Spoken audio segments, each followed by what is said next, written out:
తెలుపుకుంటాను. మిత్రులారా, ఈరోజు చాలా చాలా సంతోషకరమైన విషయం. ఈరోజు జాతీయ చేనేత దినోత్సవం సందర్భంగా మీ అందరినీ కలుసుకోవడం నాకు చాలా చాలా సంతోషంగా ఉంది.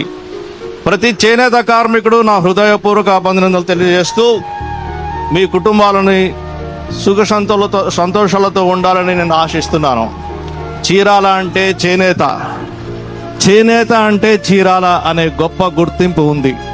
అలాంటి చేనేత నేలపై మీ అందరి మధ్య ఉండటం నాకు గర్వకారణం.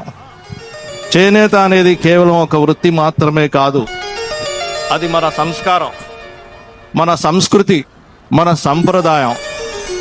మన చేనేత కార్మికులు తమ కష్టంతో నైపుణ్యంతో ప్రపంచవ్యాప్తంగా తెలుగు రాష్ట్రాలని ఖ్యాతి చెందుతున్నారు. చేనేత రంగం అభివృద్ధికి ప్రభుత్వం ఎల్లప్పుడూ అండగా నిలుస్తోంది. చేనేత కార్మికుల సంక్షేమము, వారి ఆదాయం పెంపు, యువతకి ఈ రంగం వైపు ఆకర్షించేలాగా అవసరం చర్యలు తీసుకుంటాం. చీరాల నియోజకవర్గం అంటే నాకెంతో ఆత్మీయకరము. మిత్రులారా, అలాగే చీరాల చేనేత కార్మికుల సంక్షేమము, చీరాల ప్రజల అభివృద్ధి కోసము మీ అందరి ఆశీర్వాదంతో మీ ఎంపీగా నేను ఇప్పటికే అనేక కార్యక్రమాలు చేపట్టాను. ఈనాడు మన గౌరవనీయ